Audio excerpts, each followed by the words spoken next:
क्या आप जानते हैं नेवी ये शब्द हमारे संस्कृत के शब्द नौ से उत्पन्न हुआ है और नवगति से बना navigation. Did you know that? यानी कि सोचिए, जब भारत की नौसेना प्रबल थी तब कई देशों के पास नौसेना तो क्या, उसके लिए शब्द तक नहीं था। है ना गर्व की बात? लेकिन हम भारतीयों की एक बहुत बुरी आदत है, हम खुद ही अपना मजाक उड़ाते हैं, चाहे वो अपने कल्चर का हो, अपनी काबिलियत का, या फिर अपनी सेना का। ये 200 साल की गुलामी हमारी मानसिकता में आज भी बीमारी बनकर बैठी है। एक इंसिडेंट शेयर करना चाहता हूं।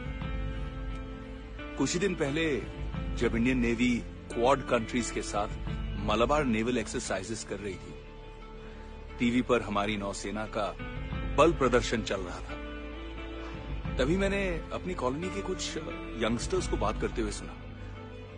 एक ने कहा, क्या फायदा ब्रो, चाइना की नेवी के सामने तो हम कुछ भी नहीं है।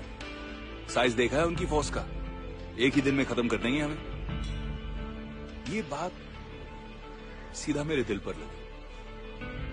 तो मैंने उसे कहा कि चैंपियन, साइज तो मुगलों की फौज का भी था, लेकिन छत्रपति शिवाजी ने एक एक को नानी याद दिला दी। हम भारतीयों के अंदर जब देशभक्ति का जुनून जागता है ना, तो फिर चीनी चाय जितनी हो चाय में घोलकर पी जाते हैं कड़क। हमारे यूथ को मेरा एक ही मैसेज है, be proud of our mighty Indian forces. क्योंकि सैलरी तो यार सभी कमा लेते हैं, लेकिन एक फौजी की असली कमाई है आपकी इज्जत, और देश की इज्जत ही उनकी हिम्मत है।